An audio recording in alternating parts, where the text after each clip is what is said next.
last night I was supposed to go to a gig. No. I got high on an edible. Oh my gosh. I woke up when my set was supposed to be finishing. Yo, did they already pay you? Yeah, but no, I went. I still went. It's just I had to play later. But it was like, yo, Shit, fuck, unprofessional. dog. No, but it's not the first time I go there. We have a cool relationship. But God, just please. yesterday was Come the to fuck business. up. We have a cool relationship, so we sorted it out. As long as I pitched, did what I had to do, and I left. Yeah, it was cool. You a nigga. I woke up, I'm like, I'm thinking it's Monday. I check, I'm like, yo, it's 1 a.m. My set was at 12, bro. I wanna sleeping. Sleeping. Okay, skule endlini kushota manje bitch igcwala. Last number kodwa iduphinda uphala. Pull up in a trance namadusha ukhala. Igcwala, bitch igcwala. Okay, shota ngani mase kufika thina gcwala. Okay, we ready? Yeah, we go. What's good, my niggas? It's your boy B on another episode of the Elusive podcast, baby. Got my homie Kalivo the Dawn. It's your boy K_BO. Back again, baby. You know, we got the homie EastsideIndian. What's happening? What's good? This is Kelvin, eh? Yes, sir. Kelvin Pillay, you know, like, yeah. Nigga does so many things, bro. Like, I don't even know what to say he does. Yo, too many DJ, things, bro. Engineer, mixing engineer. He's an event organizer. Now he's working in a dispensary. Nigga. A photographer, videographer. A whole lot, man. Hey, It's a bro. whole lot. Let them know, bro. You know, what's up? It's your boy Eastside, Calvin Pillay, for those who know me. It's a black Indian. I know a lot of people ask, what am I, you know? Yeah. So just to break it down, half black, half Indian. Yeah. That's me, straight from Crystal Park. Who's Indian on your... So the black is my dad. The Indian. No, the black is my mom. I'm sorry. The Indian is my dad, yeah. Yes, sir. That's crazy, bro. Where do we even start, bro? Bro, let's start with We can wait. Before we start with, like, serious questions. yeah. How did you meet this nigga? Oh, me, I was bro. gonna tell you how You weren't there, man. Oh, yeah. You weren't there, I think, because we pulled up at in Boxburg. I don't know whose place that is, your mom's. Or Yeah. we pulled up in Boxburg. You do remember that day? It was a house party there. Yeah, and I was still in high school, bro. That's why I'm shocked that you didn't come. Because I had Tuto with me. I had Mzi with me. Z? Yeah, I had Tuto, Mzi, and I had Luke with me. And there was Mo Hale. And then... Yeah, it was the house. Was it a house party or we were doing studio? We were doing studio. No, we were doing a shoot. That's how I met you. Like, I met you as a photographer, videographer. Oh, shit. Because that day, don't you remember saying that? On the hill. Okay, yeah, now it's clicking. It's clicking. Yeah. I see you. That's how we met, bro. Imagine. Really? I remember, like, we were chilling. I was, like, in Siraswat, and then there's a homie called J Burgers. Yes, Niggas were sir. chilling there, and then I'm like, hey, what's up? Then I met the homies, bro, and then niggas are like, what are you doing after this? I'm like, let's go to a house party here in Boxburg. Yeah. Hey, Oh, that crazy. Niggas got into fights. They had to go cops. Pepper spray. It was a wild last night, bro. That's how I met this nigga. Damn. Yeah. Who was pepper sprayed? What was it? A girl pepper Nah, sprayed? That was like the crowd, if I remember. Yeah, it was a crowd of people. The fight was like, hey, it was kidding, bro. Started inside that fight, went all the way to the streets, bro. I think we went like around the corner and shit. Yo, Y'all were just watching. Nah, we were the fighters. I was the fighters, but the nigga who went was the fighters. Yeah. So now we had to like intervene, and it was a wild night. Yeah, I remember that. I didn't actually remember that until he said so. That's where we met. I thought it was somewhere else, but yeah. Yeah. Even at the hustle, niggas is still hustling. You see, that's the only way it's gotta be, bro. Yeah, no cap. Gotta keep moving. You That's gotta basic- keep basic moving. issue, You know what I'm saying? Time doesn't wait for no man. So I'm trying to put together like what I am putting together. I just have to sign off with 2 sponsors. Yeah, an event. Yeah. Go on. That one is mainly focused for us in Gambi. And we've been at this shit, bro. Bro. Time to put the niggas out. That's all, really, since this whole thing started. Because I remember you did that before. Remember when there was different events they chose. Yes, sir. You remember you that? were organizing Yeah. that, I remember. And there were lots. Now we're trying to get back with that. Because even during lockdown, Yeah. when they were starting to open up. I was taking the niggas, bro. Tanga, how the hell has the one blown up, bro? With like, look at like everyone, Yeah, cause this bro. Cause like you with doing that, bro. Like somebody has to blow up with that, bro. Like, cause that's actually that's a put on, bro. Cause after a performance, Natabuza, you get more like connects, basically, because people are like, yo. I think the way I see it, people had more. Their focus was more into like we the shit. Yeah. They didn't understand we the shit, but only here where we are. Now we have to go be the shit somewhere else. Yeah. And there's other people who are the shit. So you gotta compete. Yeah. The simplest way to put, I feel like. Yo, but hey, Kanivo,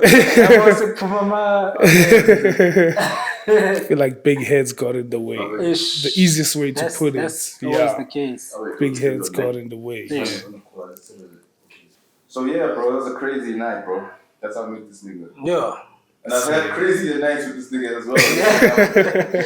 We go into it. Yeah. But let's talk about the one thing you're really known for and what you're pushing, man. The DJing. The DJing, yes, sir. Like, yeah, where did you start with that? Because since you also like a musician, and which one started first for you? So basically, I would say the DJing started first. This goes back to 2008, 2010, around there. So my uncle is like a big underground deep house cat, you see. So he's the one.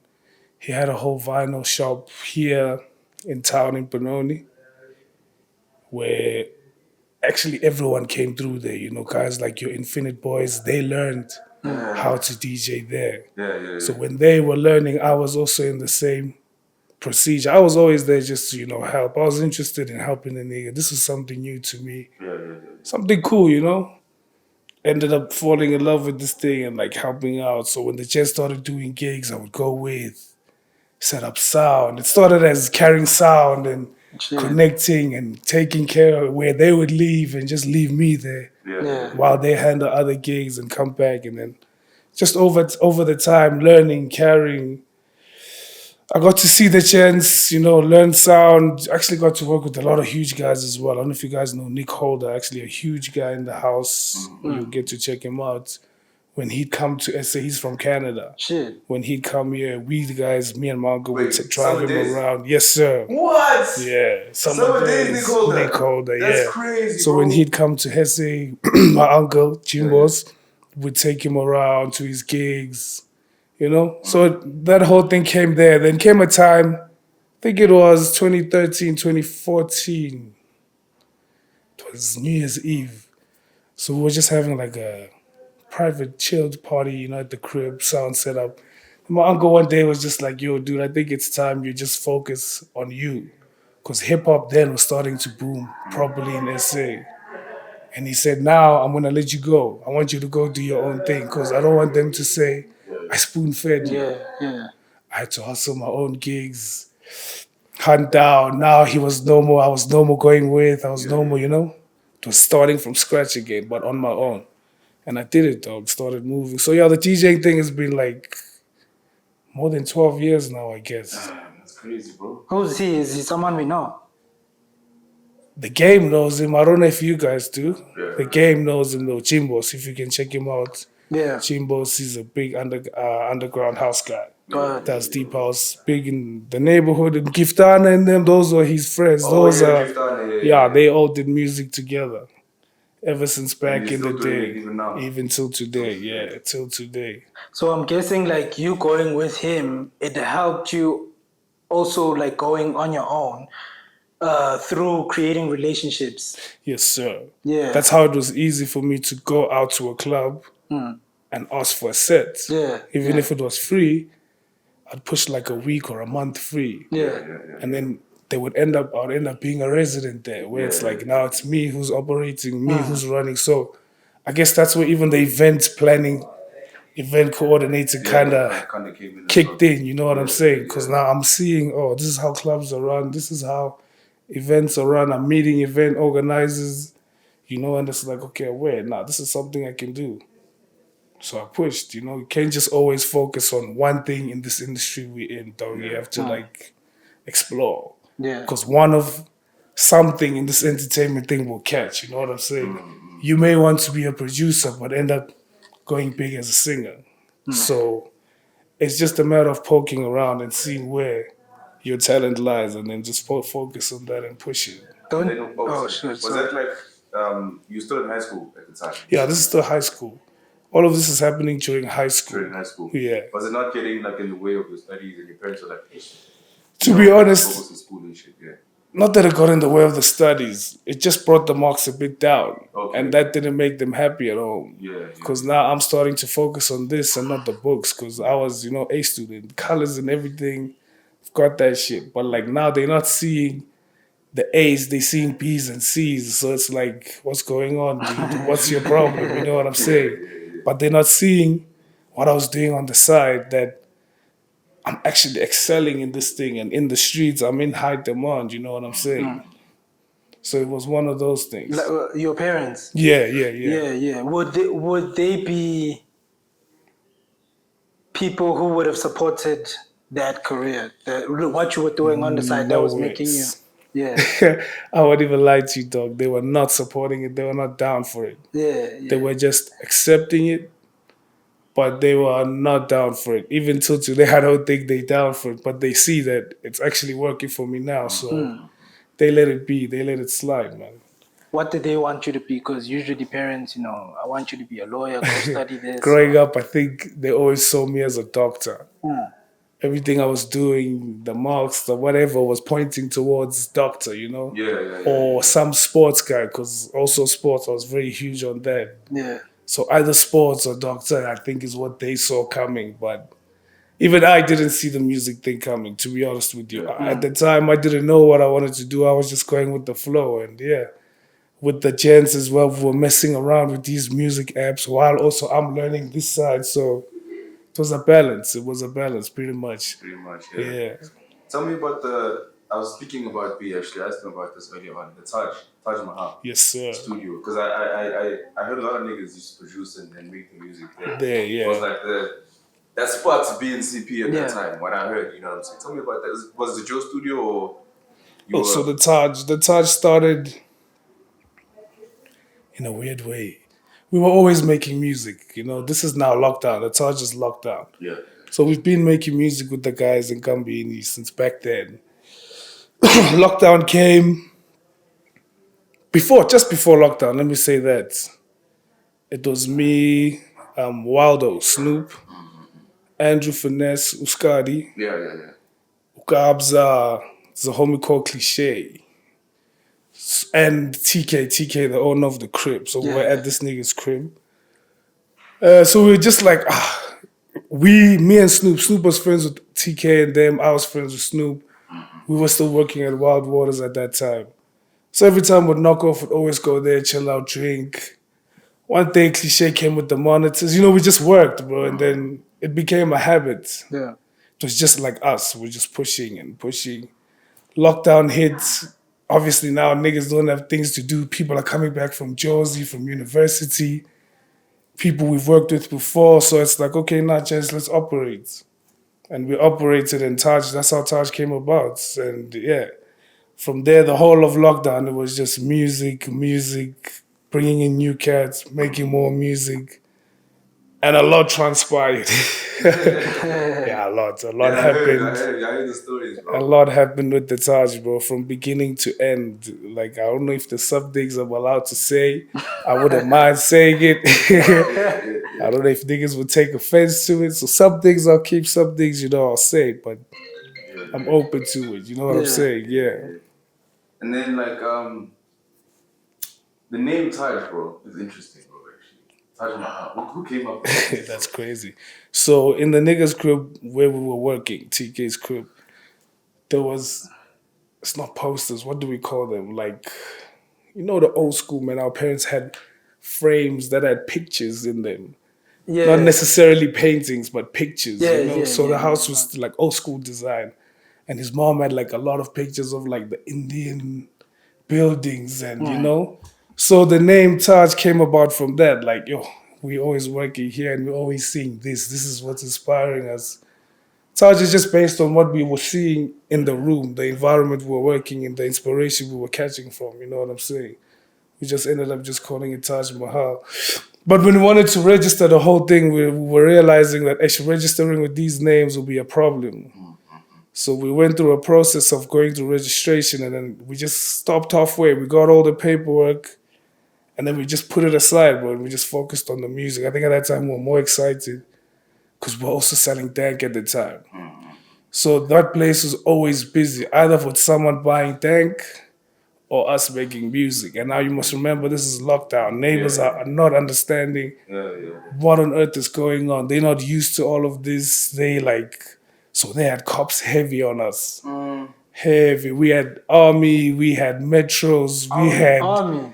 yeah, dog. Like we had 57 army guys coming in the yard from all ends, jumping in, coming in.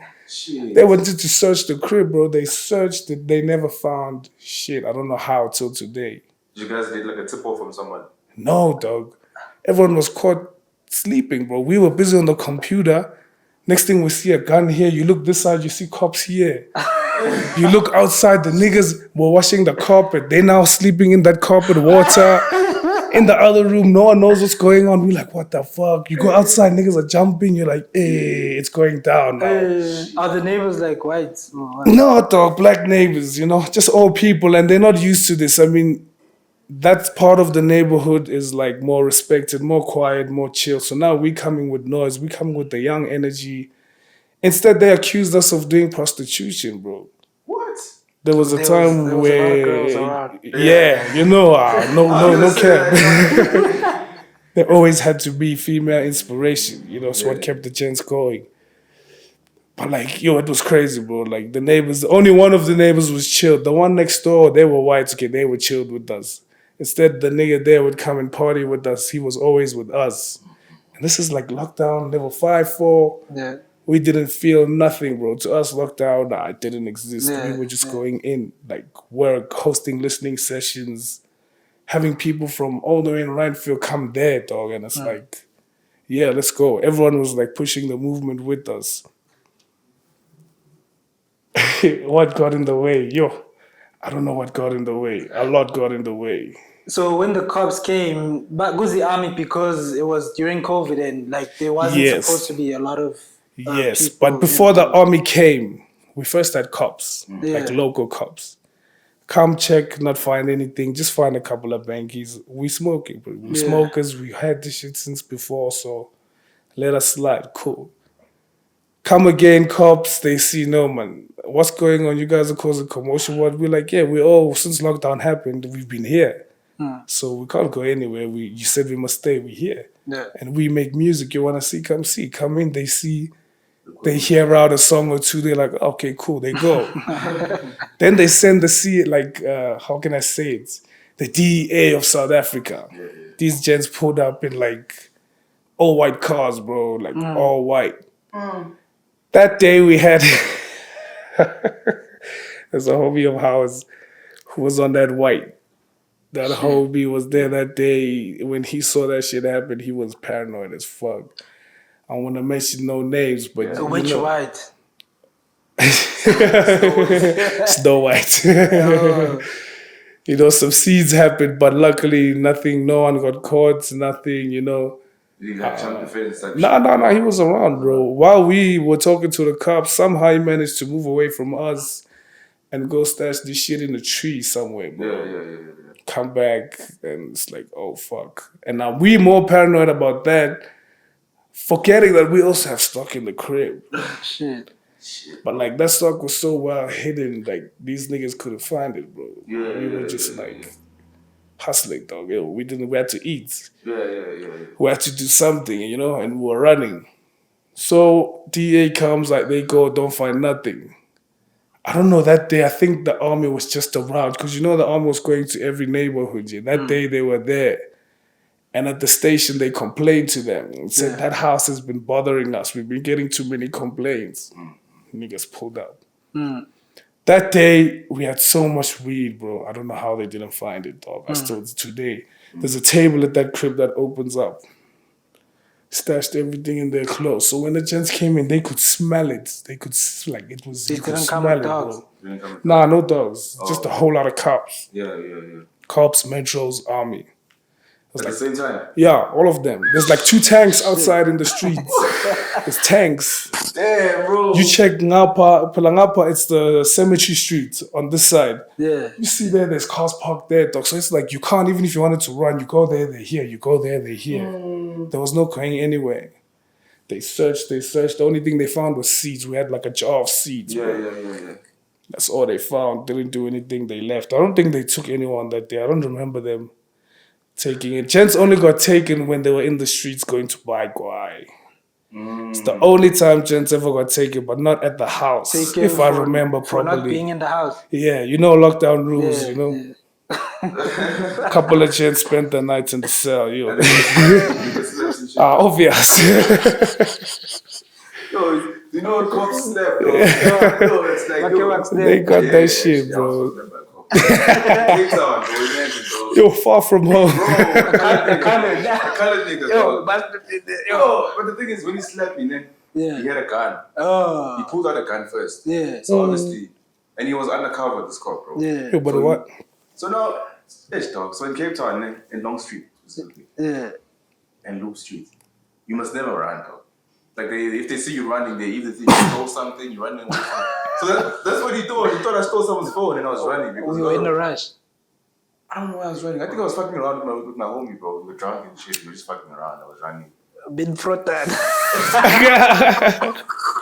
this guy, then the car just pulls up, dog. As I stop running, this nigga pulls up, holding a gun like this, dog. Shit. Yo, I'm like, what the fuck, bro? Hey, dog. What the hell? Crazy, bro. That's crazy. So yeah, man, the Taj, bro. I mean, the Taj had so much potential. We were doing 2K, 3K views on Insta. But before, like, social media started becoming the thing we were starting to do it, and it was working, bro. It was Like Bomatori Lane. Yeah, you see. Or like lives. Yeah, with his lives, it was that time his lives were still fire. We were starting to push them, and we're getting the numbers. We had a lot of chance. We'd have like 6 phones here, all on live. And you see, this one's got like 500, 200, 30, 1,000. And you know, it's like people are watching, they're seeing. That time we were working with a lot of cats, your J Lelo, the model, if you know him. There's a lot of guys. It was basically Crystal Park and Davidson, your Sad Boy Pineapples, your Gabza Wapinonis, your Mo Hales. We were just catching, dog, and we find a new cat, young kids, we were putting them on. So now, were people paying to record, or was it just like... It was just not even a favor, dog. It was for the love of music, bro. We were just doing it. Of course, we wanted money. Where we could get money, we would. From like outsiders who didn't have access to all of this and they wanted to use the studio or they wanted us to engineer something, we charge them. But like for the guys in Gambini, we were keeping it like, come work. We'd call you, yo, B, are you available? Yo, pull up. Let's record. Or maybe you were there to just buy a blunt and we know it's, yo, you dope. Or you heard the beats and you're like, yo, can I put something? It was just one of that. Let's work. And I think a lot of that putting in people, energies we didn't understand at the time, is what started breaking the bond of the whole original thing. Because now there's guys who are coming back from Jersey, from Pretoria, who have old beefs with the guys we are working with. So I was like, I saw myself, let me say that, as the guy who was bringing everyone together. You didn't like each other, but I could call you and you would come and work. You know what I'm saying? I was neutral with everyone. I had no beef with nobody from the way I saw it. You know what I'm saying? I was going to say that. I never heard of you having a problem with anyone. I never had beef with nobody from the way I saw it, you know? I think he's like you. He's cool with like you cool with everyone, you know? I guess with some people, we've had our issues. I won't mention names. We've had our issues until today. It's still gets the guys because even when I bump into them, but that was more business related, work related issues, you know? Like payment. Yeah, payment things and some things not going well for some people, and then I was getting blamed for it because I was the organizer. Shit. But like, I can't provide a full service if you gave me a half payment. Yeah. And that caused, it ended up making the gents lose a lot of money from the way I saw it. But yeah, you Which was know, what, events or what? it was an event, not mine. Yeah. Those gents who, you guys had an interview with him before. I don't know if I should mention names, but yeah, you guys had an interview with him before. Actually ran like 3 events for them. 2 of them ran smoothly. We had no issues. Everything was cool. And then just that third one, Nice. they were doing like a 2-day thing, a Friday and Saturday. So they were fully paid for the Friday. We had a few minor issues, which I had promised to fix for the next day. But in order to do that, I needed them to secure. So with that, like, with that payment not being cleared, it caused an issue for a certain event where their artists pulled up, where they ended up having assets seized by owners. You get what I'm saying? Yeah. I get. Oh, yeah. Of which the assets were not theirs. Yeah. It actually belonged to Someone else. someone else. Yeah. And now someone else is looking for his stuff and they haven't actually paid a bill. For them to have their assets seized was a bill that wasn't paid, So the caused by them, Yeah, not by you guys. not by us. So I came, I set up the event, I left. I was supposed to leave someone to take care of what? Sound, technical difficulties, all of that. But I couldn't because they hadn't made the full payment. And I had to attend another gig, which I'd already paid in full, so I wasn't going to let that slide. So I set up everything, left it at a certain, you know. When I came back, I looked at the settings, everything was different. I was like, okay, that's why they had problems. So I was like, cool, now I need the stuff. Can't get the stuff. Where's the stuff at the club? Go to the club. They're like, you're not getting shit. Like, what do you mean? This is my stuff. They're like, no. There's a bill here that's not paid for. And until that bill is paid for, you ain't getting nothing. Now, some of those stuff is not mine only. I also had to outsource.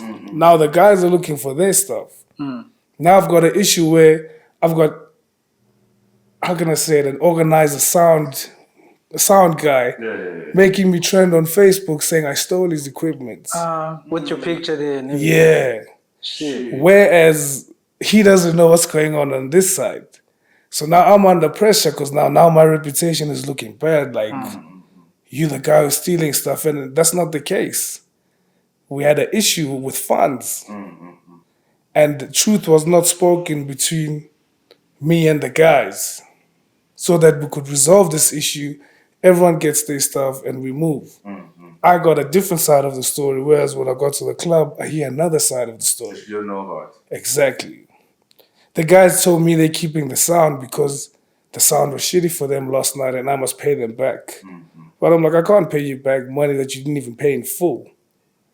What you paid me is a deposit of which that is not refundable. The balance, though, that could have been a different story. If you had paid me in full and we had this issue, no problem, here's your money. You didn't pay in full. It was a 2-day thing. You paid one invoice, not the second one. So, yeah, it caused the whole issue. Ever since then, it's like a whole, you know? Yeah. Every time we see each other, gents are there, I'm here. It's like, but I'm cool with some of the homies. It's just, So the first day the sound was proper. we had minor technical, small difficulties, bro. But we had agreed. I had apologized. I'd offered compensation. They were like, no, it's cool. Just compensate us tomorrow. Make sure everything runs smooth. And then in the morning, we had agreed that they'll put in the rest of the guap. Then I can come set up and do everything. Because I don't go there if the rest of the guap wasn't there. And bear in mind, that time I'm working with someone on this equipment. So he's also trusting me to get the job done. So now I'm also answering to him like I'm the one who's stealing money or I'm not getting, so a lot happened, bro. And that like broke a lot of relationships in Gambini between me and niggas. And at the time, the gents were running studio. Strand, Wayne's crib. Yeah. We were, because after the whole Taj Mahal thing, we broke up.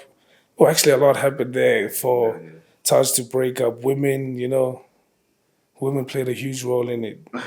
We broke certain rules, including myself, Fuck up friendships, bro. Broke rules that we had all agreed on as gents. I also broke one of them, but it just broke. Yeah, it fucked up a lot. Gents started taking files, going that way. We started having a Maporisa situation now.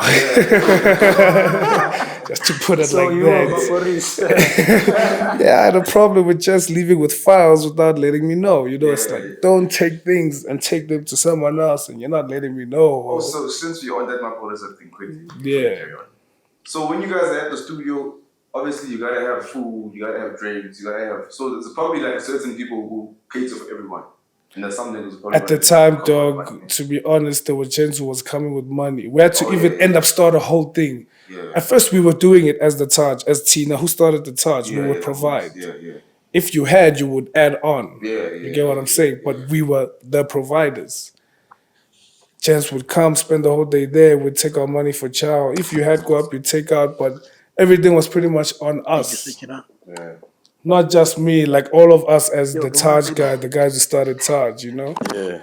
So it was, I think that also fucked up a lot because now the other guys are complaining that, now I'm bringing in too much people. And these people are bringing nothing to the table besides making music for free, eating free, sleeping free, It started becoming that thing. And now I'm trying to become the middleman to like, it's chance relax. Yeah, I think it's... Yeah, let's make the music. Not everyone. And so it started becoming a thing. Like, I don't like that guy doesn't like that guy.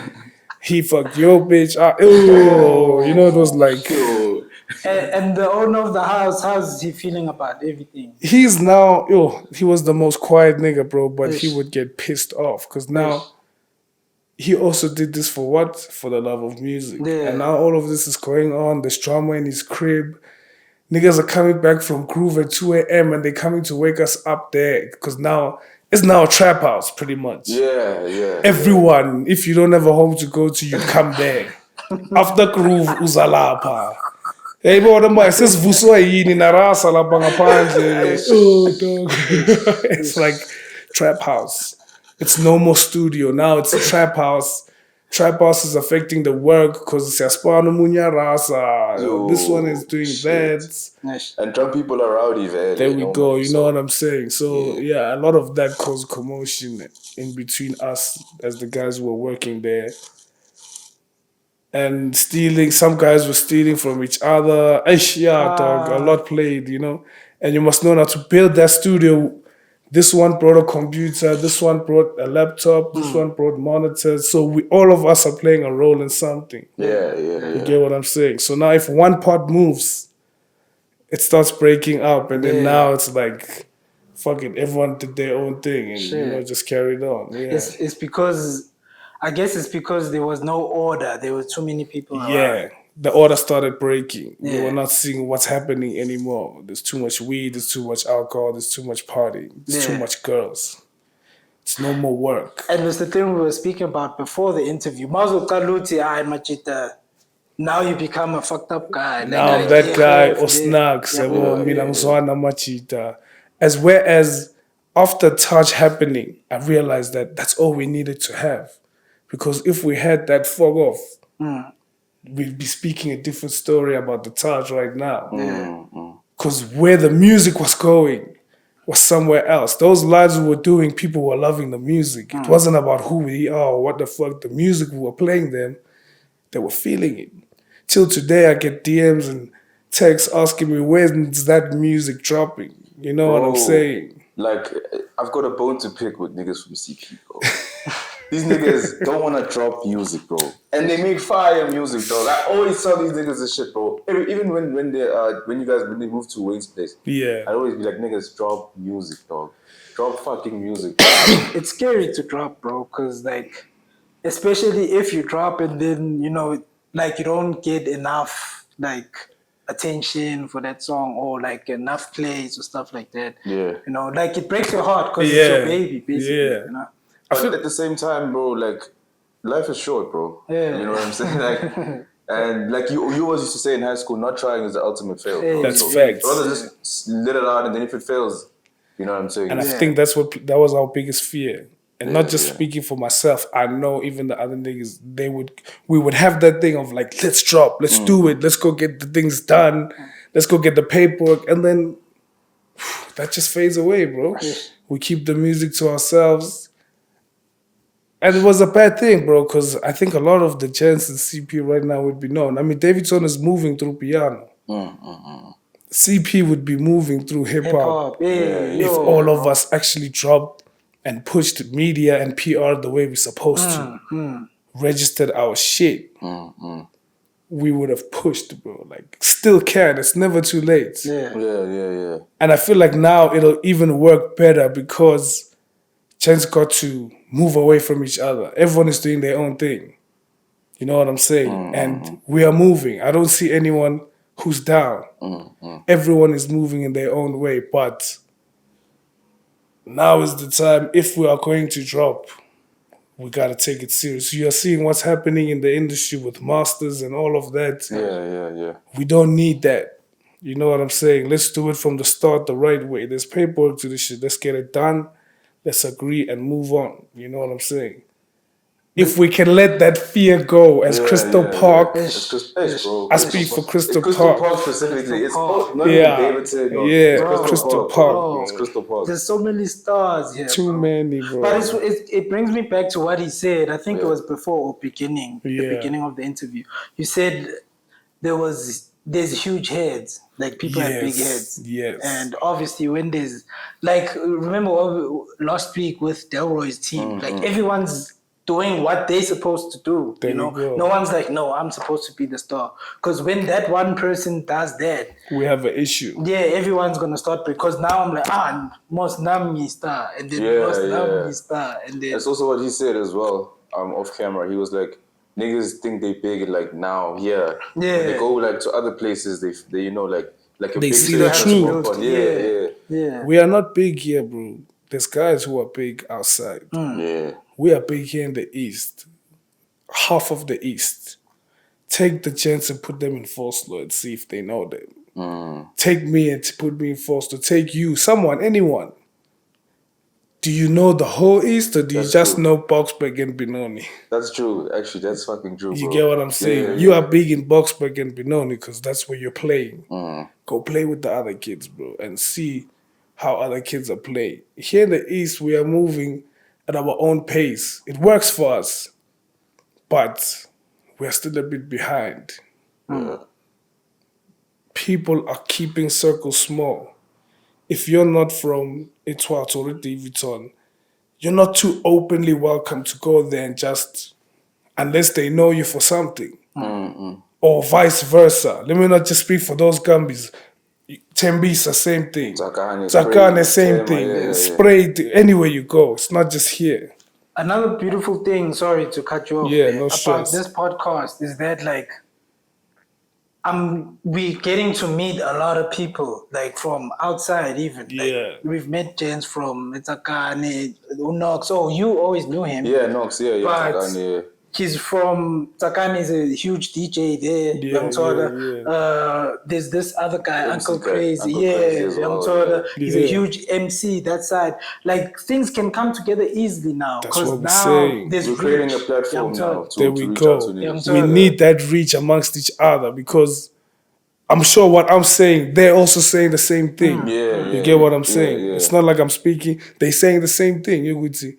Siyavalelana. That's true, bro. Whereas in the North, 4-way Sentin, all of them come together to push something. You get what I'm saying?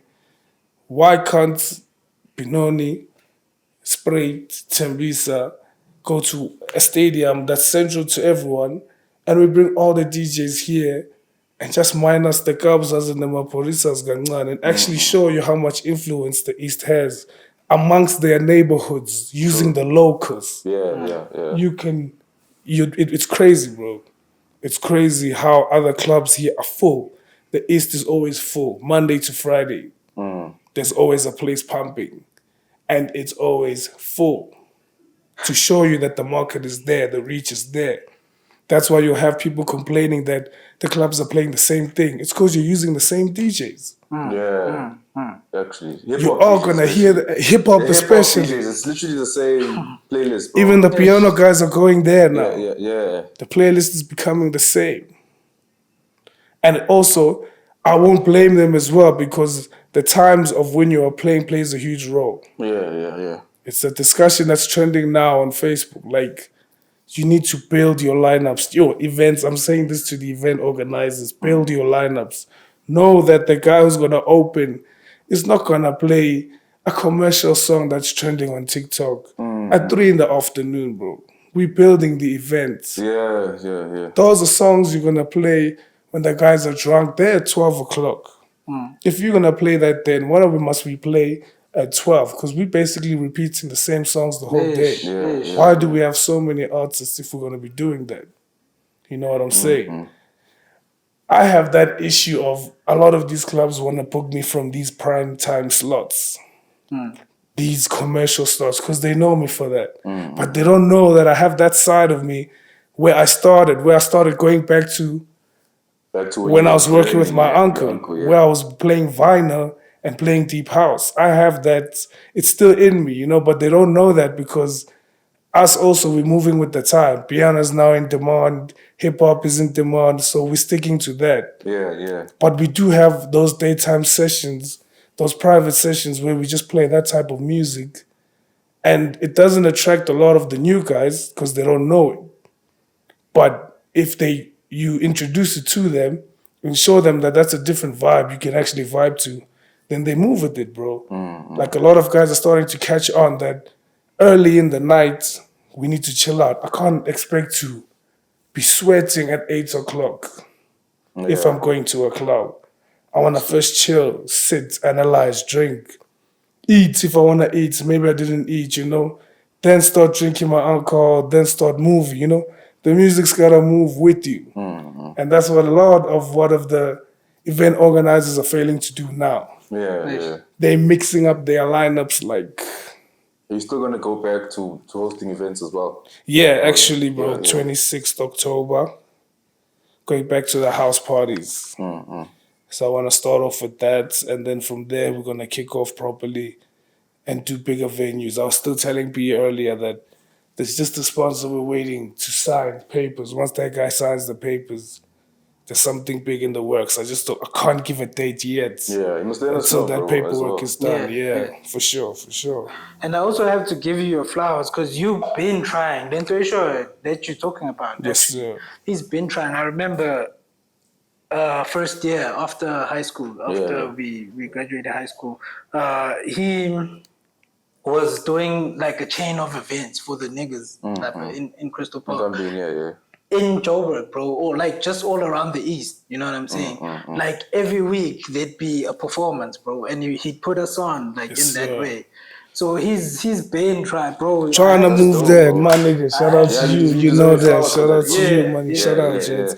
Now, it was just a matter of showing the chance that there's more out there. Like growing up in the household I grew up in, I had to move around a lot because of my mom's job, things like that. So I got to see a lot. She was also friends with artists, your professors, your skiros. I would be in Galawa SB Studios just on a normal random day just because she's homies with one of the guys there or something. So getting to see outside there how things were moving, I could see coming back home the guys are not moving.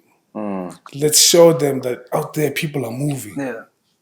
It wasn't much then, but it meant something, because now if we put them back in that situation, they can handle a lot more than they could before. You know what I'm saying? Yeah. Damn, bro. So you were in Kalama Jasmine Studios?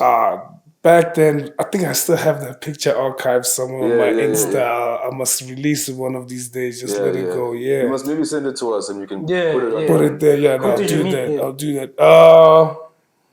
There was P.O.P. I don't know if you know P.O.P. There was Oskido and this guy with the dreads. I just forget his name. These guys are old school guys. Nama dreads Shamazaz. That group, there was this group, man. Yeah. P.O.P. Yeah. I just don't remember what song now they're famous for. Yeah. Those guys, Pikiri, your professor, your Tekeleke, those, you know, the old school cat guys. White niggas, really. The Kwaito gents. That's who I spend most of the time with. The Kwaito gents. And got a lot of inspiration from those guys. No cap. Yeah. That's so crazy, bro. So that's where really I guess the gene of like studio and all that And you learn music and everything came from as well. And also you're a hustler, bro. You're doing a lot of things, bro. Yo, I got 95 dispensary hydropod. Yo, you need some dank pull up on us. I was gonna ask you know? How did you get this job, bro? And what are the requirements as well? When I left CP last year. I started working here in town in Benoni. There's a club called Forex. I started being a resident there. So where I stayed, it was around the corner from the store. I was always a regular there. Then one day the chick told me who was working there, she was like, yo, shout out Notula. She was like, yo, we're opening another store and I think we might need extra hands. I was like, I work at night anyway. So why not let me operate during the day? And then she was like, yeah, cool. So me being in the store, she would see everyone who's coming in and out, how they know me and why does this guy know so many people? So I think that also just helped her to ease it, be like, nah, just take it, dog. Because you know the people already, so you might as well just, you know. And that's how I got it. Plus, anyway, it's like the weed thing has been with us since back then. So it was just something simple to fall into, you know. Can't complain about it though. It's proper, bro. It's proper. Since the army days. Since the army days. So now, the requirement to work it, you have to know about like weed, like different strains and things like that. You learn. You learn as you go. You learn as you go. You figure out. You study. You see. It's like, you know, in school we did maths every day. You ended up knowing. It's one of those things. You just, as you go, did you know? I already had knowledge because I grew up with the white guys. You know, Parksburg, there was a lot of white. You know, these guys are always interested in the chance. We're always doing something, bro. There was guys who were growing. There was guys who were, you know. So obviously seeing from them, I had a bit of knowledge, but not what I got from when I got here.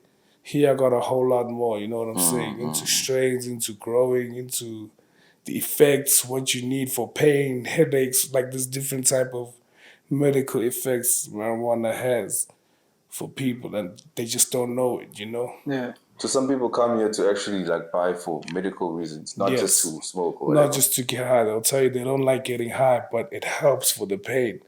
So we suggest a certain, so there's THC and CBD. CBD is more for the medical reasons. THC is for the stoners, the guys who want to get high. So you just, depending on the customer, you'll suggest whatever you suggest for them. And it's a good thing that he knows about this stuff, because I remember when me and my brother went to go buy a Bram, and we asked these chicks, we're like, okay, which one is CBD, which one is THC, which one is sativa indica? Yeah, sativa indica. They're like, we don't know.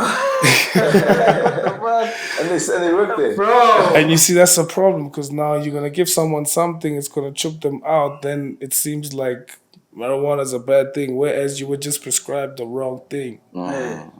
You just gotta come to the guy, explain, I'm going through a headache, depression, whatever, and then I have to be able to give a strain that'll just deal with that and not anything else. You know what I'm saying? Hood pharmacist, bro. We got that. But shout out to that. Pull up on us, Hydropods. We out here actually. We're out here. Hydro Center, 12 Harrison, 23 Top Joes, 137 right field. There's a whole lot. Just pull up, We might just actually maybe take a shot of the whole place. We should. And we could show it as well. That'd be dope. Shout out to that. And also, bro, you're a dad, ne?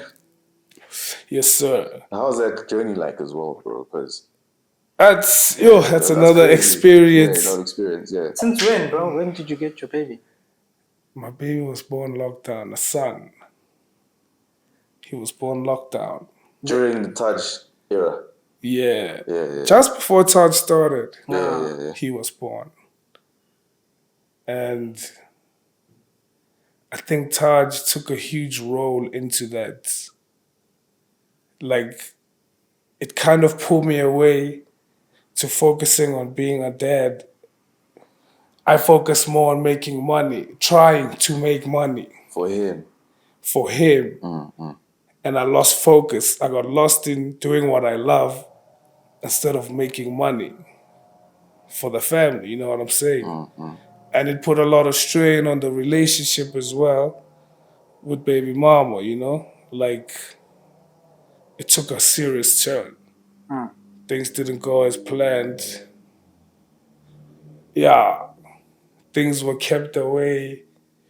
So I never got to be there fully for my own stupid reasons.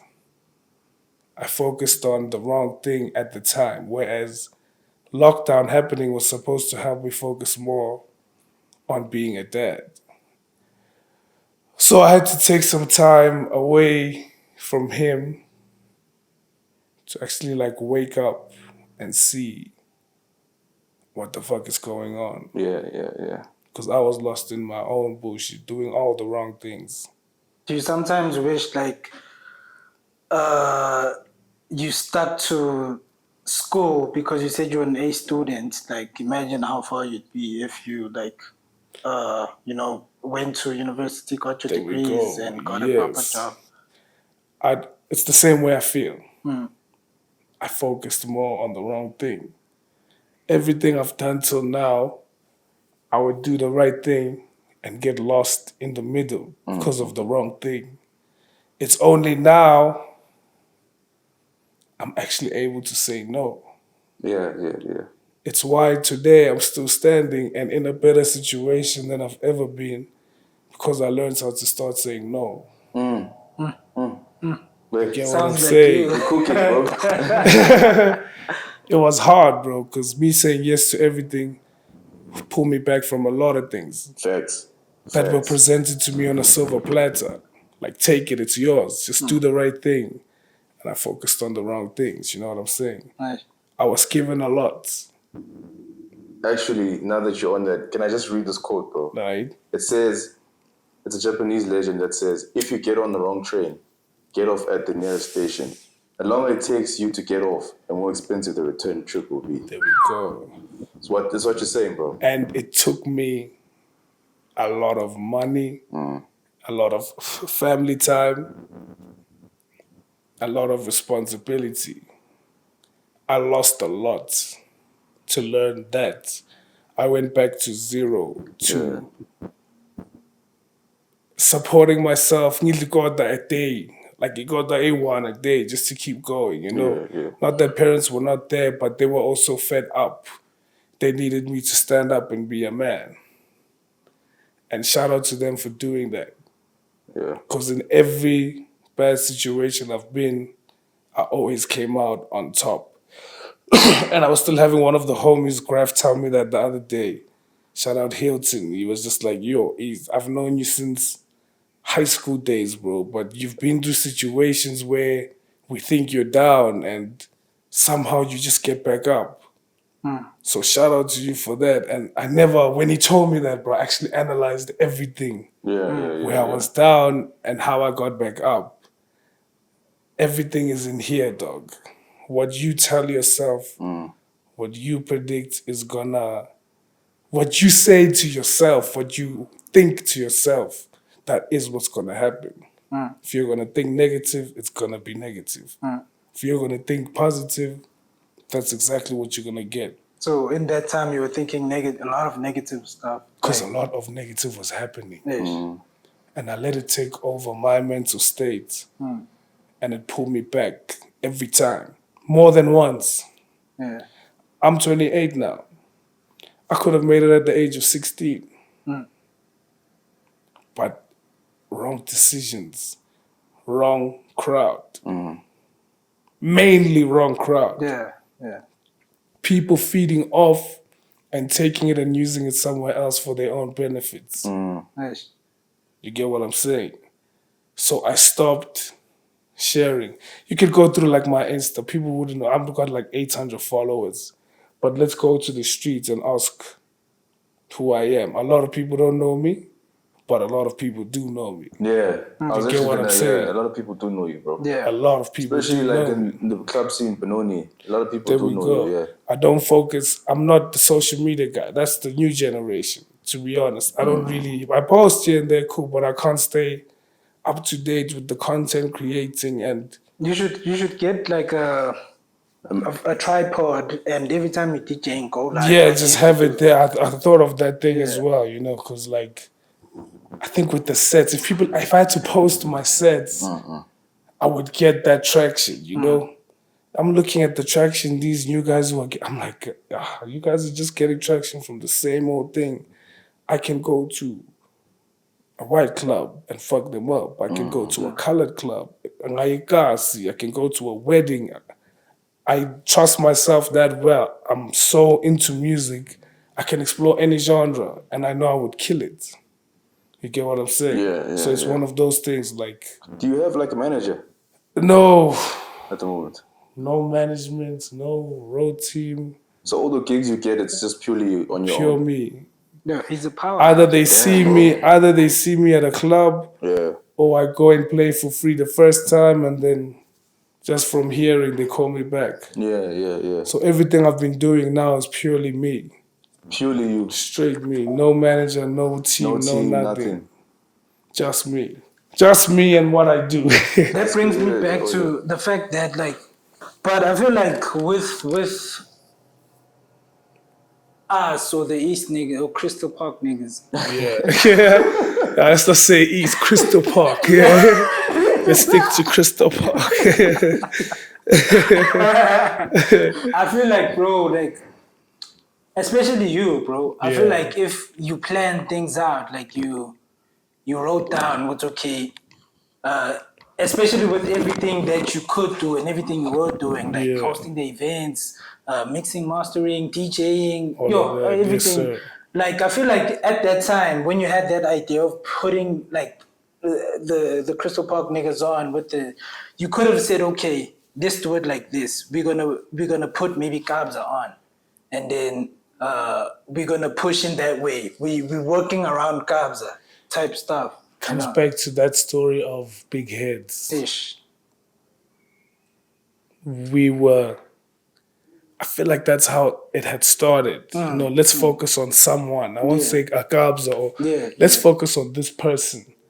But people coming in, now there's a new head who thinks it's bigger than the other head. And now, so now a lot of the chants were feeling like, to be honest, I'm putting more focus on him more than him or him more than, and now there's me as everyday producer. I had me, Mo Helkabza, we had other guys, Hilton. Me and Hilton were the everyday guys. We were always there. Yeah. You know, eventually, because Hilton also came back from Jersey at the time, Pretoria, I think, started working. So I put him in because I was feeling the pressure. You know, now I'm alone working with like 6 different artists every day. Obviously, the gents are hungry, but also I'm getting tired. So it's like I need to half the load a bit so I can also get time. And, you know, Speaking just... on Taj Mahal, right? Yeah. Oh, Speaking okay. on Taj Mahal, yeah. So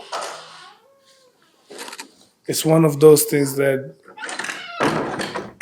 putting in those people, there was a head now bigger than the other head.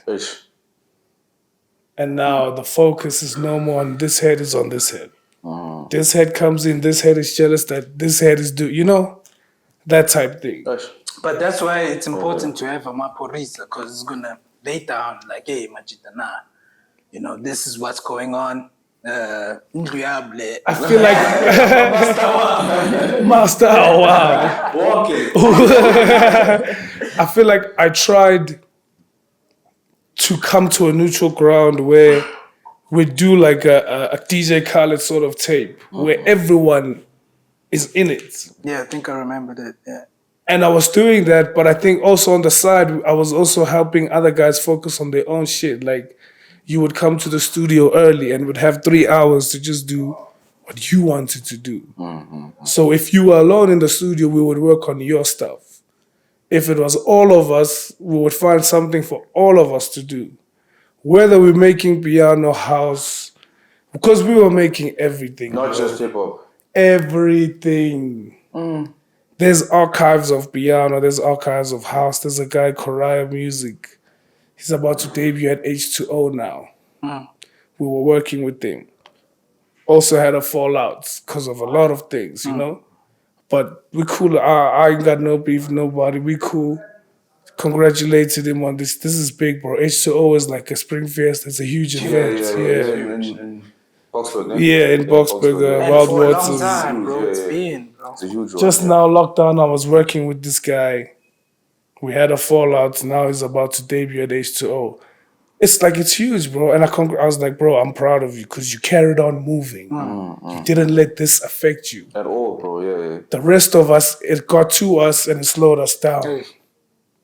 You know what I'm saying? And in a way, it's a lesson to everybody, not just but myself as well. Like, look, if we had just focused and carried on, this is where we'd be, or maybe even bigger. I was actually going to ask you about like that as well. You kind of did touch on it, but like being in this industry, right? Meaning that you gotta go out at nights. That's where you get your gigs. That's where you make your money. And there's so many things that come with that, bro. The temptations, dog. You know what I'm saying? The girls, like you say, the drugs, the addictions as well. Like how do you navigate around that, bro? Because I feel like if I was in that industry, man, I would have like, yo, it's not easy, dog. Just grooving already, like every single night is like it's tough, bro. Like you get lost in it, even though you know, okay, I'm here to work, but like you get caught up in like certain things, bro. Yeah. You know. So I'll be honest with it. We open here. Yeah. The drugs I did before, so I was DJ. Yeah. This is high school. Then I stopped to focus on production. Yeah. Production introduced me to all of that shit. Because now, temptation. Yeah. More than anything, temptation and workload. Yeah. Once the temptation fell in, I realized I could handle the workload. And we did it. Oh, because it keeps you up. And There it we gives go. you energy, And we did it. Yeah. And the work was crazy. Anyone can tell you the work we were doing between 2014 to 2020. 2021. That was the last time. That was the last time I did drugs. 2021. So it's also like influence. Influence was the main start of it. I won't lie, influence is the main start. Yeah. Homie, I was with them, we were smoking weed, he pulled out the shit. I was like, yo, I was also curious, you know, I'm like, why is everyone on this shit? Tried it. Not that I liked it, that shit hurt. It was like it hurt my nose, bro. But then, once we got to the studio, the workflow I had that day, I was just pumping out beats, bro. And I was like, what the fuck? I was like, okay, if I can use this for the studio, it'll work. And then cool, we did it. But now the studio wasn't bringing in income. So we had to find something. Went to Wild Waters.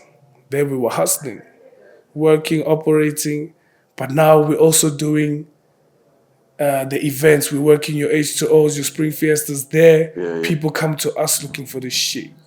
Because we work there and they think, you know, he knows, you know? So it's like, okay, cool. Do this. We started pushing it to people and it started becoming like a bad habit. To a day where we did so much of it, it just fucked me over. And I was like, I'm done, bro. Because I didn't understand what was going on with myself that day. So I said, fuck it, I'm done. GTFP1. Believe in God and like 57. do you pray and are you Christian and stuff? I do, bro. There is a God. There's gods. Everyone praises his or her own God. You are a God yourself. The Bible says so, you know. We are made in his image. So it means whatever he is, I am. You know what I'm saying? So it's one of those. So, because with me, like, with all that stuff, like drugs and stuff, like young cowards in terms of my faith. Yes, I can help you. So that's why I'm asking, was it that maybe made you think, what the hell is going on with me and stuff? No. I could feel my heart racing so fast, bro. Yeah. It felt like I was about to die. Shit. It was racing too fast. And I said, no, this thing is actually... OD. Yeah, it felt like I was going to OD. Yeah. So I said, fuck this shit. Were you taking too much or Yeah, it was... you're taking too much, bro. Shit. You get it. So just decided, no, we leave this thing alone. I don't need it. I could still make the music without it. It's just I could make more music. But I was making more music with no meaning. I left it and I started making less music but with more meaning. You get what I'm saying? Yeah. Quantity, quality. There we go. There we go. Yo, that's crazy. One of those. So letting go of that also played a huge role in my baby mama situation. How? But everything else that you're going to say. I was high to an extent. I ended up fighting her for the wrong thing, overthinking. Shit. And now we're fighting like this in public. Bad thing, you know what I'm saying?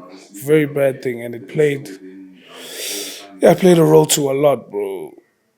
To a lot. So today I say thank you for everything that happened, when it happened. Opened my eyes and made me who I am today. I just don't like the fact that it happened at the time it did. Yeah. It wasn't supposed to, you know. If I didn't dabble in this, it was not gonna happen. Pretty much. Do you read? Because there's something you said earlier. It was whatever you think you are, you think of yourself, it becomes, and whatever you tell yourself, it becomes. So did you realize that yourself, or was it through someone else? in matric, we decided that we're gonna give every matriculant a space cookie. There was a day where like, fuck it, this day we're just gonna get high. Yeah. And we gave everyone, bro. But now someone got too high and went to snitch. So when I went to the office, I was chill because I have no evidence. Yeah. Get to the office, the principal opens the lunch tin where these cookies were, and he finds a crumb that had a seed. That was the evidence they needed. This is matric now. So they give me an ultimatum. They say, you go to rehab and you come back to school, or we kick you out. I'm like, fuck, bro. What school I'm is this? in matric now. What school? Fort Reka in Boxburg. Okay. I'm in matric now. Fuck. What am I gonna do at home? Like, you know what? Just send me to this rehab. But now this rehab is at our cost, my mom's cost. So it's like, ish. So she had to find out. She didn't. I decided I want school, bro. So it was a thing that she had to pay that money. And she did. So I went to rehab, and in rehab, for the sobering up process, this is coming back to do I read? Where do I get this from? Yeah. In the sobering process, there's this DVD, at the time it was still DVD, that they made us watch called The Secret. Oh shit, The Secret again, remember? Yeah. That's where that shit, manifestation, the law of attraction, that shit is power, bro. Because it came back to, there would be times after high school where I wasn't working, I wasn't at school anymore. I'd be like, fuck, okay, today I'm waking up and I need to go make at least $500. And I'd wake up and go out, bro, not knowing where I'm going, not what. And someone would just stop and be like, yo, one of the homies, hey, dog, hey, come help me out with this job. Let's go do this. We'll come back with guap. And we go and I come back with that same 500 that I was asking for this morning. It's like I realized, shit, manifestation is so crazy. Ask for it and let it go. Don't think too much. Don't focus on it too much. Just keep going. Ask for it, believe in it, and just keep going. Pretty much. That's crazy. I was gonna say, actually, that's pretty much your life story, bro. Everything you've gotten is in through that, everything I've done, I've got yeah. out through manifestation. Saying I'm not gonna accept this, I'm gonna become better. And I do it. Daily and daily, bro. There's a lot of people can tell you they don't believe where I am right now. Yeah. Because I done fucked up a lot. But I am here, dog. And I'm doing way better than ever. And the main thing is we fuck up, but like learning from mistakes. Bro. Yeah. If you know, don't yeah. learn, Move with the that's time. Yeah, if you don't learn, then it's ish. Move with the time, bro. You know what I'm saying? yeah. Move with it. If you're gonna keep, that's what held a lot of the guys in Gambini to back. That's why people don't want to get out of Crystal Park. It's the older guys who are still there, selling drugs, doing the wrong shit. How can you look up to Khotmani who doesn't have nothing and he's the one telling you, Dwana in, and you think you're gonna get out? He's an old age. If you wanna be a businessman, bro, go associate with businessmen. If you wanna be a club owner, go associate with club owners. Age is just a number. Whether he's 54 and you're 26, it doesn't matter. Go chill with that nigga. You will learn how to be a club owner. You will not learn how to be an owner. That nigga will teach you how to sit on the corner and smoke the whole day. Hustle in the wrong way. That's chase true. girls. I respect everyone's hustles, but some hustles are not meant for anybody. That's true, bro. You know what I'm saying? Shout out to everyone who's hustling, but some hustles are just not meant for you. Endlini, they took you out of that situation so you can become better. Don't go back. Ish. Move forward. Very tall. Just move forward. That's true, bro. That's facts, bro. It's like, you know the thing people say, like with like doing crime or whatever, and then you try it once, you get caught. You go to jail. It's not for you. You know what I'm saying? It's not for you. There's people who are meant for it. There's those who are not. Everyone has their own hustle. This Yeah, you know, like he's been doing this thing for years, bro. Even as a house from it. Uthathe lento, uthathe lento. Uthathe lento. We were talking about actually that what you mentioned with Deroy, how him leaving the East kind of also helped him gain confidence As more. fuck. Bro. Because he was saying at the East, niggas used to box him and know him as this kind of person. There we go. So if you try out to do something else, like, why you... Nigga used to say he ain't shit. Yeah, like, dog, like, stick to this, bro. Why are you trying to... You know what I'm saying? So I think what you're saying is powerful, bro. Leaving your environment, not even just the East, right, bro. Anything you do, like, and going somewhere else. Your comfortable place. Your comfort zone, bro, is important, bro. Don't ever... I was still telling B when we were on our way, you know, to get the liquor. I was like, yo, bro, don't get too comfortable in one place. Whether it's good for you. It can be good for you, but there's always something better. Keep moving. I left CP last year around this time, if I'm not mistaken. I never stepped a foot back in ever since. Because everyone there is too comfortable there. Only a few got out and made it.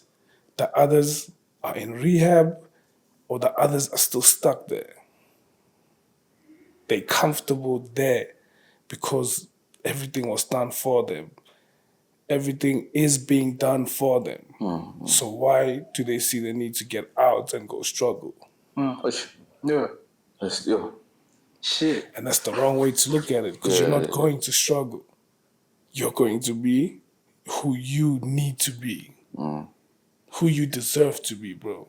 Go work hard for your shit. Don't just expect it on a silver platter. Facts. You know what I'm saying? Work hard for it. That's it. Yeah. Are you cooking, bro? This man is cooking, bro. Give him a pot, bro.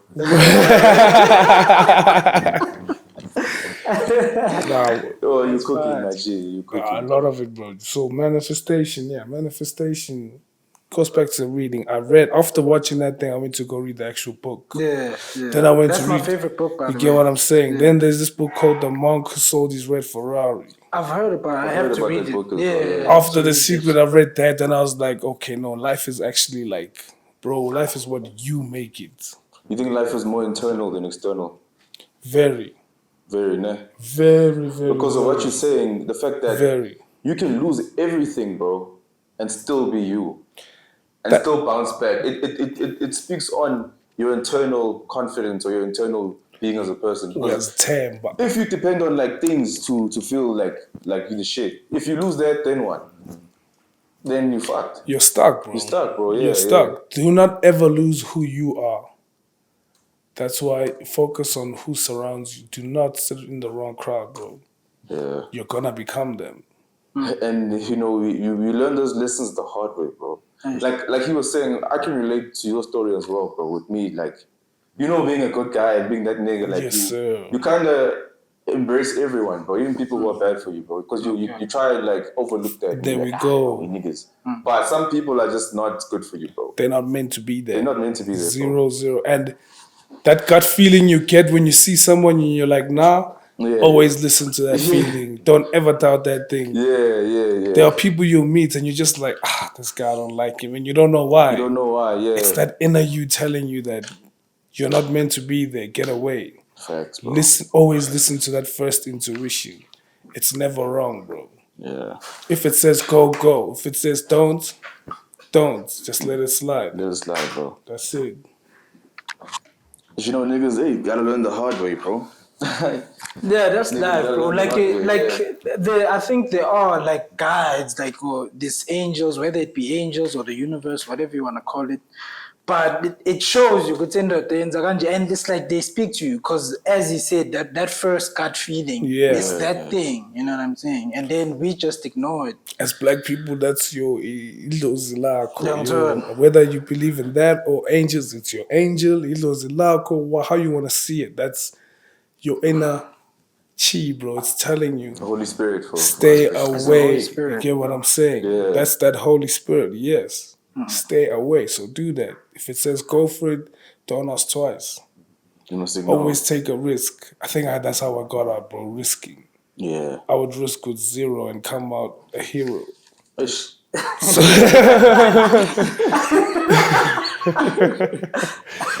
Yeah, you know. Yeah. Always take that risk, bro. I want to also touch on what you mentioned with the Taj as well, bro. Because I see it's like a pattern in CP. Where niggas, whenever there's a studio or someone's house or it always becomes something else, bro. You know? More than what it's supposed to be. Okay. I think B can also attest to that as well. Yeah, because the same situation as well. Yeah, it always becomes where people want to come, random people want to sleep there. It becomes too much. And then too much, yeah. With me, my situation, I had, because it was becoming bad, I had to tell niggas, nah, bro. Like, you know, I had to stop the chance and everything. Like, keep out. You know what I'm saying? And that makes niggas, I'm sure, like, there's a bad name in the East. Those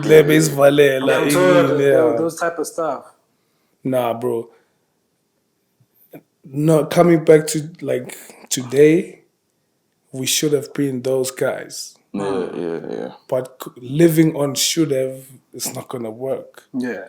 Now you gotta be a yes man. You know what I'm saying? You can and you do. That's the only thing you gotta believe in. Can and do. I can and I will. I'm doing it. Can't, shouldn't. Those things shouldn't even exist, bro. Yeah. That's what stops people. I'm tired. I can't. It's out of my no. You didn't even try, bro, but you're already saying you can't. Go do it. Take the risk.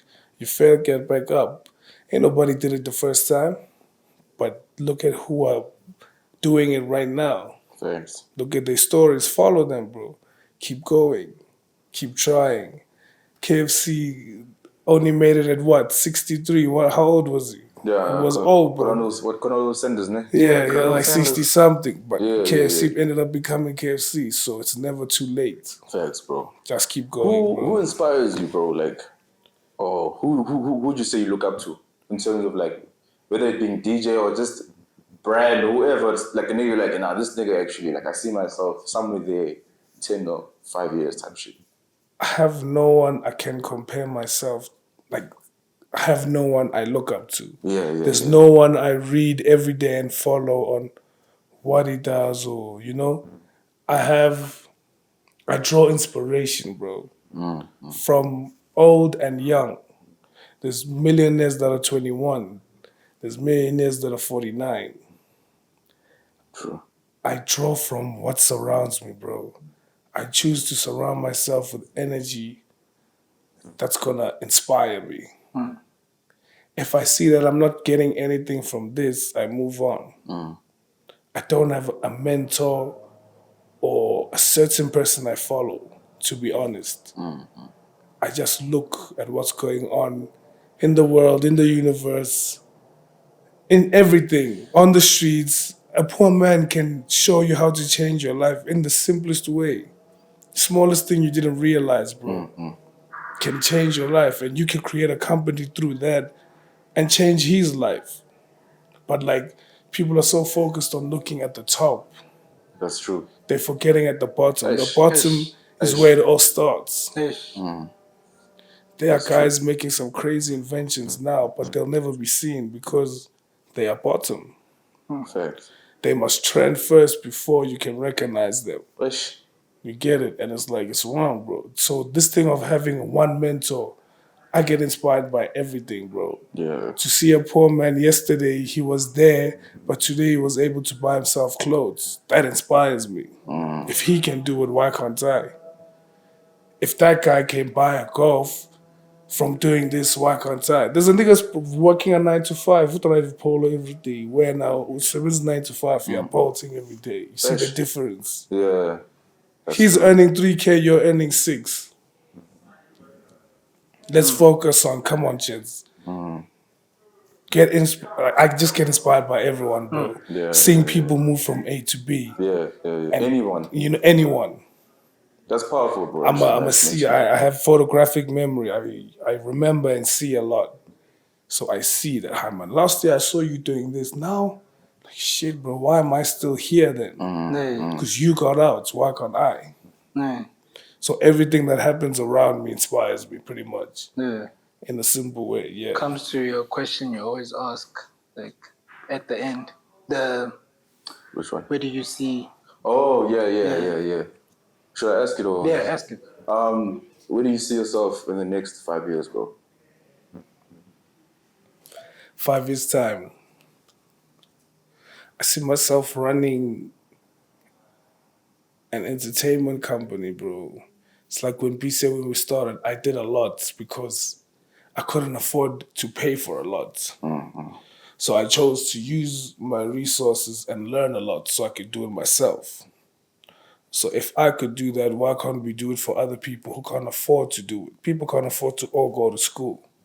But there's people who are holding back the skill because they want money. Thanks. I work 2 jobs, but I still give the skill to somebody else out there. There's a guy, when I go play at the club, I know he's there standing and listening. He'll come and ask me questions because he wants to get the skill. He can't afford to. So I see myself opening something, bro, like how I've always been doing it, taking guys and letting them work. Just making it easier for them, providing the cameras, the PCs, the lighting, for them to be them. And then through that, obviously compensation will come as time goes, bro. You know, sponsors will be interested, things like that. But more NGO rather than company, you know? I want to have an entertainment industry that's NGO and it brings up creatives, bro, to be who they are because they can't afford to do that. School, for me to do school was like 60K, 120K a year. Some people can't afford that, but they have the talent, bro. If you just give them the guidance, they can excel. Right. And everyone can win, not just you. You know what I'm saying? So Now yeah, keep that's going, the plan, bro. Keep going, bro. Shout Like, out to don't them, stop, my dog. G. Like, you know, I also see you like somewhere there, bro, in 5 years, bro. Yeah. Shout out to them, my nigga, yeah. I just need you to be around the right people as well. Like you say, bro, now you got boundaries. And just, you know, like you say, like the law of attraction, you're going to attract the right people. Someone watching this probably could even like reach out to you, you know? You know what I'm saying? Yeah. Yeah, I feel like, bro, like, you're sleeping on your potential. You're sleeping on I get yourself. told that every day, my nigga. I won't lie to you. I get told that by a random customer at the club. Like, bro, why are you playing here? Dog. You should be there. So I hear you on that one. I hear like you on that they one. lose. Hey, we need it. We need it. But now it's like it's permanent now, you know. I think I've slept myself too many times to go back to the dirt, bro. I've seen it.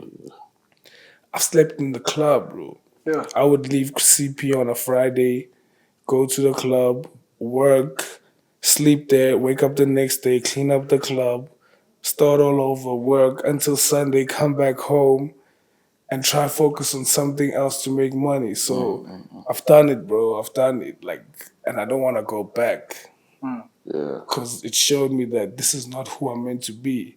But I needed to go through that to become a better me. You know what I'm saying? Yeah. Okay, before I ask the last question, it brings me back to myself. Now I feel like, okay, like Sonk is fair in our own ways, and I feel like what's holding me back is every time I find the thing, the thing that was missing, like that missing piece or whatever, I do it maybe for a month or whatever, and I see my life changing and everything's getting better. Yeah. But then I start slacking, and then then everything go. gets back to what it was. And then when it gets back to there, I'm like, why am I still here? But I already found what I was looking for. I didn't stick to it. I wasn't consistent. It's that thing you were talking about with niggas and their... Okay, the battery's low.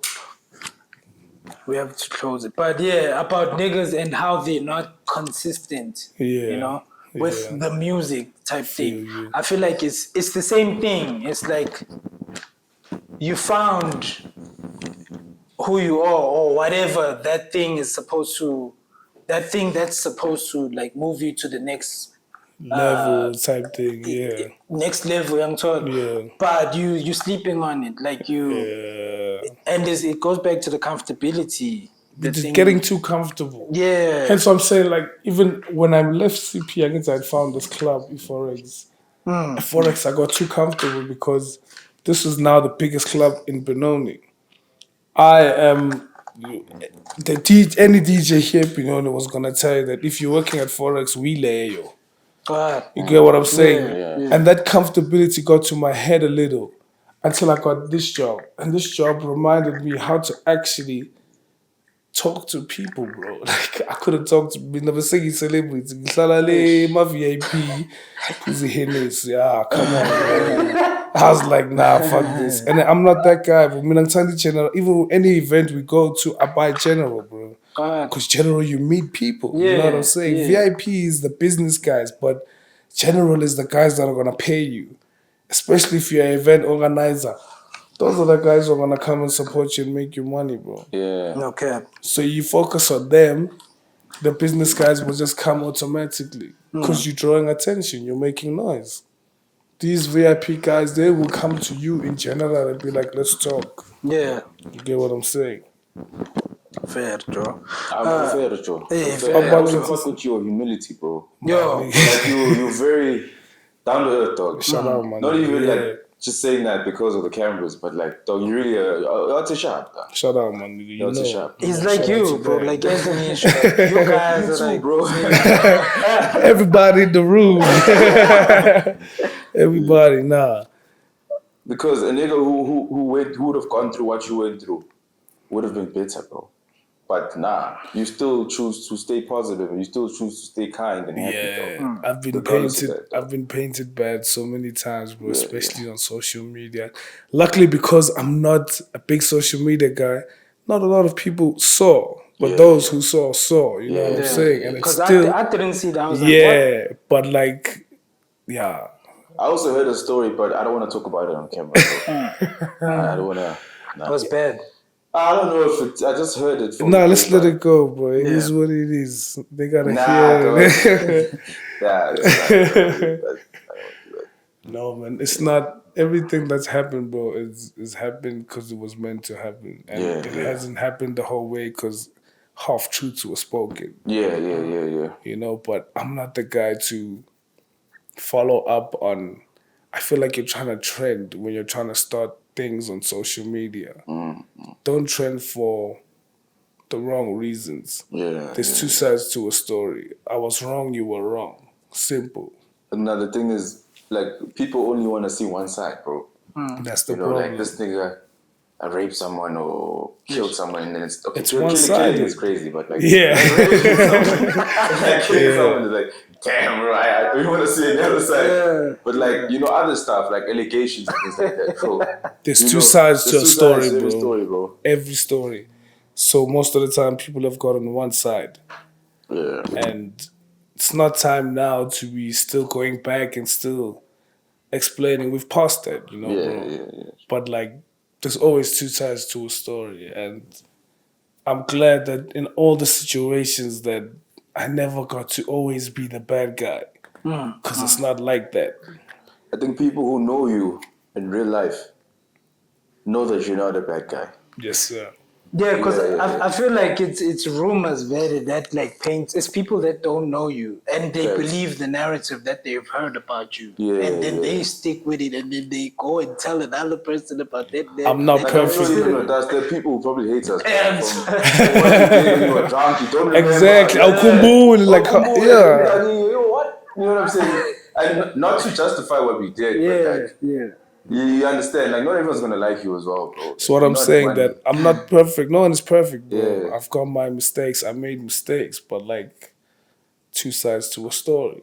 Yeah. Because I'm Always. glad I know like a beautiful side of him, not like You know, Yeah. there's not a lot of people who know any negative has happened after knowing the actual me. Yeah. Then you'll see something bad happen, but because you know who I am, you will not judge it based on that. Yeah. You get what I'm saying? That's what I'm talking about. Yeah. Like it's always like a narrative. It's based on a narrative. Yes, All the sir. problems come from a narrative Yes, that the sir. person has heard, and then If you're a They first didn't time experience it. user, you're gonna think, it's a bad product. Leave Yeah. that alone. Leave that alone. First time user, we won't blame you. You don't know. But once you get to, I've been in so many situations where people would come back to me and be like, but you were trending for Ini, but now shut up. And it's like now I'm cool with those people who were trying to make me trend. Yeah. Now I'm cool with them because they're seeing that shit happens, bro. Everyone's got mistakes. Shit happens. Shit does happen, bro. And there's no justifying anything. But,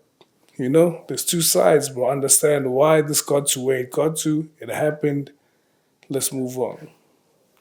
You know what they say? They say a man who's got no mistakes is a man who doesn't do anything. There we go. You know what I'm saying? Useless. Literally, like Useless. Don't have a mistake. How You are didn't you do gonna have a anything. mistake? How are you gonna have a mistake Yeah. if you didn't do anything? Oh, Bro? useless. I've seen that. Yeah, not a Oh, not man. mistakes. Okay, bro. You're not human. Not even indoor. You're not human, bro. bro. Everyone makes mistakes. Everyone bro. makes mistakes. and people should stop beating themselves up for their mistakes. Because Learn from it. Learn from We it. do, Learn bro. from We it. do. We do. Because I feel like also you hold yourself in such a high regard, bro. And then you fuck up, you're like, fuck. Yo. Ish, I know. disappointed so and so and so. So and so, How so am I and going to so. look at them? Yeah. The next day, yo. Soyabalega, awusazivezi. It's a lot, man. Nigga. It happens. We think too much. It comes back to the brain, man. Don't manifest bad energy. This is, If you tell yourself that's gonna happen, it will happen. goes back to that There thing, we go. the Just secret. let go, let it go. Yeah. You did it, you fucked up, apologize, moved on, things carry on. Yeah. If you only had 24 hours to live left in your life, what would you do?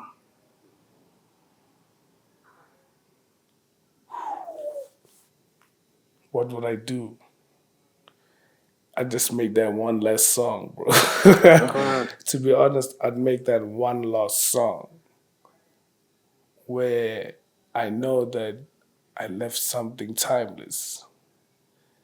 There's not much timeless music anymore. But 24 hours is enough to make something timeless if it comes from within. So I think I'd make that one last song, bro. And post it. And post it, yeah. Actually drop it. You know what I'm saying? Drop that one last song, bro. Because songs were dropped, but because we never focused on media and PR and that, they never got that traction, It was just the inner circle that knew that it came out. But Was it like on SoundCloud? yeah, no, I never did. Well, I did do SoundCloud, but even on Insta, things got removed. Most of my songs that I dropped lockdown got removed this year because I had stopped paying the distro. No. Also, you have to pay this journey. Yeah. But since lockdown, depends on which. since lockdown until last year, you would go on Insta or YouTube or whatever, say EastsideIndian, and you'd find it. It was there. I think if you still go on YouTube, it's still there. But a lot of it has been removed, so yeah. Also, I'm happy about that because I think it's time I gave people a new catalog. As much as they want that old music, not yet. It's time to give them something else, and then we'll see if we can get the boys to get along. It's not nice to just drop music. Yeah. I need the whole team that was there to be like this so we can give people that music fully. So is it what genre of music do you make specifically? Anything though. Because I know it's not just Anything, bro. like What's your specialty? what's your specialty or in anything? I'm a nigga, anything. Those who worked at the Taj, they can tell you, they would come to me and be like, okay, I want a Juice WRLD type beat, and I would do it. Someone would come to me and be like, I want a Kanye 808 and Heartbreaks type beat, and I would do it. There were guys who come in and say, I play the keyboard, and say, okay, let's make piano, and we do it. The guy I was talking about earlier, Koraya, he does like house, but like a techno, EDM sort of vibe, the deep house, but chilled stuff, and we were doing it. A lot of things, dog. Like, Because I remember working with you, you pulled up a lot of different projects. You even pulled up a house. I don't know if we worked on that. No, we never. I don't remember as well. I won't lie. Yeah. But anything, dog. I never. It's like I said, when I started with my uncle and then we did house. That's all I knew, house. And when I started production, I started house. Things went to hip hop, I did hip hop. Things went to piano, I did piano. But I'm so versatile now. Someone can come and say, I just need a sad song, and we'll make a sad song. Everything starts from the beats. The artist cannot write if the beat does not make sense to what they want. So relate to the artist. Be one with the artist. To a point where it comes back to that drug thing. I think that's where I did drugs, because I wanted to be one with the artist. But anyway, you know what I'm saying? To catch a vibe, I need to go with you. That's why I don't really like alcohol, bro. I'm not an alcohol guy, but it calms the nerves. I don't know how I face 10,000. I'm a very shy motherfucker, bro. People in the club will tell you, like, this guy sits there in the corner and he does his own thing. He doesn't socialize or what. But the moment I get on the decks, I'll have people here and I'm friends with all of them. It's like I'm shy, but when it's time to do what I have to do, I do it. Yeah. You get what I'm Stand on saying? business. Don't say that, bro. Like, remember what the secret. What you say is what you become. I don't see him as shy, bro. Nah, those who know me. People will tell you, bro, like I sit in, even when I'm in the club, it's how I handle temptation as well. Yeah. I don't associate with it. From there to work, I'll find an empty table in the general section and I'll chill there. And then I'll go and play. And when I leave, people will be like, but you were chilling with us here. Why are you not there? It's like, I don't want to be there. I told you, I like behind the scenes. Yeah. Who is that guy? A lot of people see me. They know my face when I'm playing, but they don't know who the fuck I am. Yeah. They'll just be like, yo, when are you playing? Because, like, we want you there now. We've had enough of this. So it's one of those things. Like, I'm laid back, bro. You're like very chilled out. in 8 Mile. Yeah. People don't know if they just pop up. And You know what I'm saying? Tell me about your tattoos, bro. So I have 2. Yeah. This one, they can see it. This one happened when we opened the Taj. So this is basically the logo that we had for the Taj. If you look closer here, it says Taj. It's like a disc there. In the middle there, it says Taj. Then Dre there, that's my son's name. Dre. So music and my son just like... Dr. Dre. You know what I'm saying? It worked. Bring it down a bit so that they can see it. Yeah. Let's see that. I don't know. Oh, shit. Yeah. I will take a picture of it. We'll take a picture. You can see it. And then on this side, it's like a guitar, basically. So this guitar, it says, play the memories. Yeah? Play the moments. pause the memories, stop the pain, repeat the happiness. So it's like a saying that went with what I love, music. And it just worked hand in hand. Yeah. So it was just one of those things. I don't really like tattoos, but if I see something with the meaning, I get it done. You know what I'm saying? Mama always said, you ain't gonna get no tattoo in my house until you make your own money. Yeah. So when I got my own money, I got my own tattoos. Nah, not yet. I'm gonna get them. Then I got my own tattoos. It was like, yeah, I've been only, yeah, man, yeah. Did you show her, man? Yeah, she knows. She knows about that. She don't like these things, but she's like, as long as it's not my money, I don't care. I was like, I'm wearing no stress. Then I got a tattoo, bro. But both of these happened during lockdown. Crazy enough. How was it pain? This one was painful. I actually need to go cover this up and redo it somewhere else. Yeah. Because the artist who did it was like, yeah, I want to hurt you. I thought he was joking, bro. Nigga actually hurt me, bro. I was like bleeding and shit. I was like, nah. This one was all good. This was like nothing. Yeah. This side was like... Was it the same guy? Or yeah, same guy. That's the crazy thing. Why did he want to hurt you? Because I don't know, place bro. on both sides, right? Yeah, same place, both sides. I don't know why he had that intention. So I had to let this heal for like a year because it was scarred, bro. It was like bad. You can't even really see what it says. Yeah, boy. So yeah, so I want to cover it up and just get something, and just maybe do a full sleeve or something, and move this somewhere else because I fuck with this one. Dog. So yeah, no more going back to him for that. Because like you could even tell people like it was this guy, and then like people. Yeah, but like, on the man, and then it's like nah, because like how can I say it was the same guy? Because it was cool. This side it's like. Bruh. He said he wants to hurt you, dog. That's why. I thought he was joking, but we were high and I laughed it out, you know. So yeah,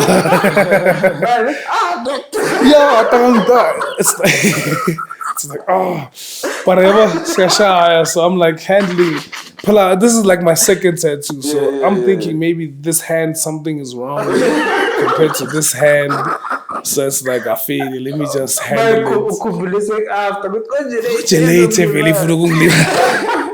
Because yeah, shy man. This one, it only pained when they got to the soft part of the skin. Yeah. Then I could feel the pain. But here, the whole thing, I was like, Ale, never again. I think that's the only thing I'm scared of, bro. Pain. Yo. But I love pain, but like, I'm gay. So they say, must just pay the price, dog. Go pay the price, get a professional. Tattoos are not painful. They're only in certain areas, and they will let you know, the most painful area. Yeah, like there's certain soft tissue areas. Like here, see here, this is soft tissue. Yeah. Like small, it's dumb areas, bro. Your chest, small places you didn't expect. So here it wouldn't be. You see, like here, it was just this line, bro. Literally, this line was the most painful thing from this set. Yeah, but to draw it, I was like, nigga, you better relax. Was it the last thing you drew? Literally. But it was more painful than the whole thing. Shit. Because it's the soft part of the skin. So only on the soft parts is it painful. But anywhere else, it's like a mosquito just biting you 10,000 times, dog. It's like, it's annoying more than painful. It's like, finished, dog. It's annoying, bro. But I tattoo, it's cool. It's all cool and everything. Is there anything you want to plug? Also, where can people find you as well? Like your where can we find me? I'm hiding, bro. I'm hiding in town, man. So any club in Benoni, your Forex, your Hurus, your Summers, I'm there. I move around. I resident at News Cafe, Boxburg as well. Every month I'm out in Soweto for my, it's like my cousin's, he's got a birthday. It's like a event thing that he does every year, month. I'm there. Otherwise, during the day, we're at the dispensary, Hydro Pod, Hydro Center, Hydro Fly Through. Yeah, dog. 26th October, we're doing the house party in the East. We're coming back. We did those house parties back 2 years ago for like consecutive weeks, and they went mad. And yeah, so, I remember the one you did by the Plots. Yeah, that was the last one of that series. Yeah, that one was dope. So we're coming back with that series again, pretty much, 26 October. Then we got something big in the works. Looking for December, but we'll confirm that date. All right. But for now, we got the house party, 26 October. Pull up, venue, everything will be released. For sure. All right. For sure, man. Thank you for coming through, bro. Yo, appreciate you. Shout out to this. Shout out to Fine, that. we don't even want to finish. Literally, bro. We needed that. Literally, bro. Shout out, man. Shout out, my man. I believe in you, man. Yeah, I bro. think I need to say that. Bro, what you doing? The people needed this, bro. The Yeah, community, Amachi, that needed this. Sure. Let's just all keep pushing each other and moving forward. No cap. If you need some help, we're here, bro. Nah, Yeah, we out definitely, here. We bro. out here now. As I mentioned, like we have like people like Yes, sir. that Yes, sir. we've already met with because of the podcast. Who It's have- bringing everybody yeah, together, yeah. and I think if you wanna work, we're here. No, let's do that, bro. I'm always. Now, Maybe you could holla. even come with us to Durban. Yeah, no You care, no guys care, come to no them. care. Where's that? I will talk about it. Alright, cool. Alright, shout out, Joe. Appreciate it. Shout out to the gents at Elusive Podcast, man. Keep watching, yo. Peace.